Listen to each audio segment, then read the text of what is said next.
जिस मन पर शब्दों का आक्रमण हो, वो मन तो निरंतर एक खोज में खोया रहता है। कभी शास्त्रों में, कभी पर्वतों पर, कभी समुद्र के किनारे, तो कभी तीर्थ स्थलों पर, कभी मंदिरों में, कभी वन में। किंतु जो वो खोज रहा होता है वो कभी मिलता नहीं, क्योंकि मन तो अभी भी स्थिर नहीं। वो व्यक्ति जहां भी रहे पुत्र, जहां भी जाए और जहां भी खोजे। तुमने भी सदैव शब्दों पर ध्यान दिया है कार्तिक, भले ही वो मेरे शब्द हो या किसी और की। तुम्हारी प्रतिक्रिया तो उन शब्दों पर ही आती, और जो मन केवल शब्दों को सुनता है, वो उसके निहित अर्थ से स्वयं वंचित रह जाता।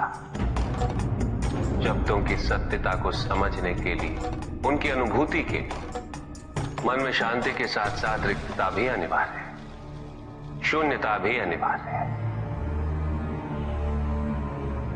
मन में इतना स्थान होना चाहिए पुत्र कि वो शब्दों के परे पहुंचने की यात्रा कर सके।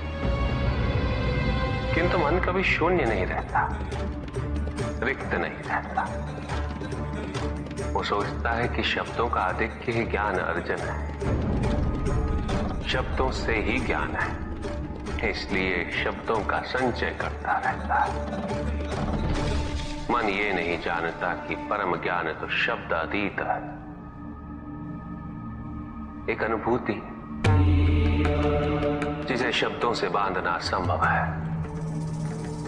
शब्दों का अपना मूल्य क्या है कार्तिक? कुछ भी नहीं। जब भी कोई ईश्वर का नाम लेता है तो क्या ईश्वर मात्र एक शब्द में ही सीमित हो जाते? नहीं, यहां शब्द सत्य नहीं, सत्य है वो अनुभूति जो इन शब्दों में विद्यमान है। यदि शब्द ही सत्य होते तो मात्र भोजन कह देने से व्यक्ति की क्षुधा शांत हो जाती। इसीलिए माता शब्दों की नहीं पुत्र, उस अनुभूति की है जो उन शब्दों से संबद्ध है। यदि शब्द नहीं भी होते तो वे ईश्वर अवश्य होते। यदि शब्द नहीं भी होते तो सुख और दुख की अनुभूति अवश्य होती, जल की शीतलता की अनुभूति होती, सूर्य की ऊष्मा और चंद्र की शीतलता की अनुभूति होती, प्रेम की अनुभूति होती। किंतु यदि अनुभूतियां ना हो तो शब्द निरर्थक है। शब्दों से तृप्त हो जाना ज्ञान का अंत है, अज्ञानता का प्रारंभ है। ज्ञानी वही है जिसके पास अनुभूतियां, अनुभव हो, और उसके लिए मन को शांत व रिक्त तो करना ही पड़ेगा पुत्र।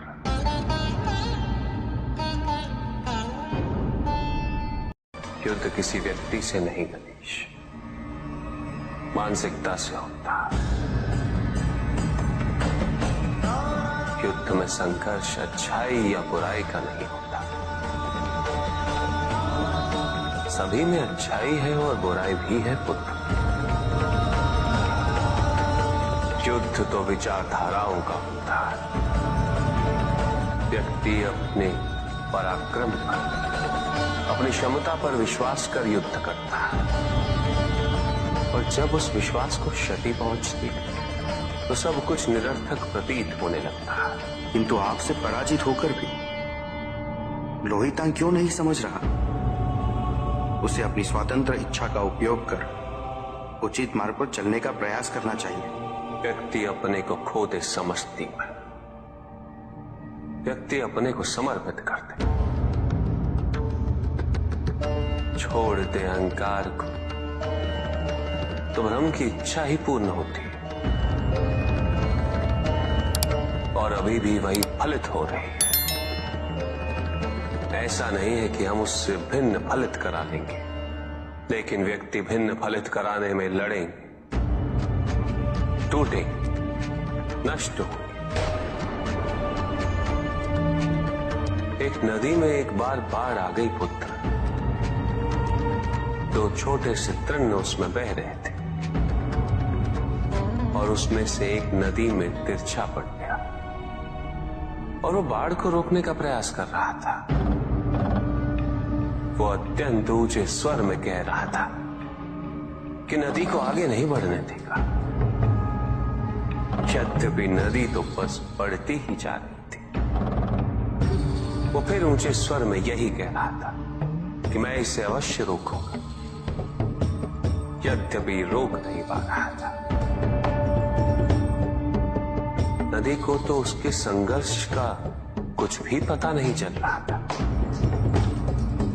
किंतु नदी को उसके होने या ना होने से क्या अंतर। उस कण के लिए तो यह अत्यंत महत्वपूर्ण था। उसका जीवन तो संकट में था। वो तो बस बहे जा रहा था। वो जहां भी पहुंचता, किंतु उससे पहुंचना तो संघर्ष करके ही था।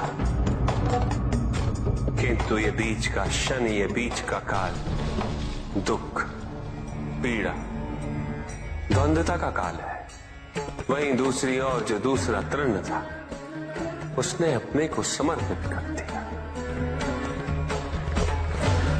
वो तो नदी में सीधा पड़ा हुआ था। नदी के प्रवाह के साथ साथ बहता जा रहा था और उसे ऐसा प्रतीत हो रहा था जैसे कि वो नदी को दिशा दे रहा है, उसे प्रवाहित होने में सहायता कर रहा हो। वो तो ये निश्चय कर बैठा था कि नदी को समुद्र तक पहुंचाकर ही रहेगा, किंतु नदी को उसकी उपस्थिति का भी आभास नहीं था। नदी पर उन दोनों के होने या ना होने का कोई प्रभाव नहीं था। नदी तो बस बहे जा रही थी। ब्रह्म की इच्छा को जाना नहीं जा सकता, किंतु ब्रह्म के साथ एक अवश्य हुआ जा सकता, और तब व्यक्ति की अपनी इच्छा तो खो ही जाती है। केवल उसकी इच्छा ही शेष रह जाती है। द्वैतांग को अपनी आगे की यात्रा पूरी करने हेतु अत्यंत महत्वपूर्ण निर्णय अवश्य लेने होंगे। केवल उसके अहंकार को, अपितु उसके आत्मसम्मान को भी क्षति पहुंची। जहां से इस युद्ध का अंत हुआ है, वहीं से लोहितांग के अंतर युद्ध का आरंभ हुआ है। और जो भीतर पराजित होता, उसे हर दिशा में केवल पराजय ही दिखती है।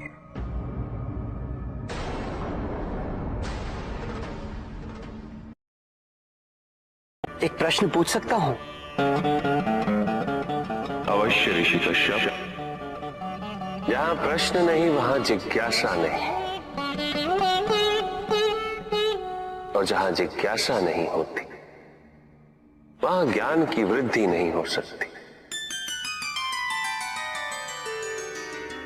निसंकोच होकर पूछिए। प्रभु, आप तो कालोपरी हैं, सर्वज्ञ हैं, त्रिकालदर्शी हैं। चारों ओर ये जो अज्ञान का अंधकार फैल रहा है, उसमें ज्ञान का मूल अर्थ कहीं ना कहीं खोता जा रहा। मेरा आपसे विनम्र निवेदन है प्रभु, किसी अन्य विषय पर चर्चा आरंभ करने से पूर्व हमारे और इस समस्त संसार के कल्याण और मार्गदर्शन हेतु आप ज्ञान की मूल परिभाषा से एक बार हमें पुनः अवगत करवाएं। ज्ञान और अज्ञान की परिभाषा को स्पष्ट रूप से समझने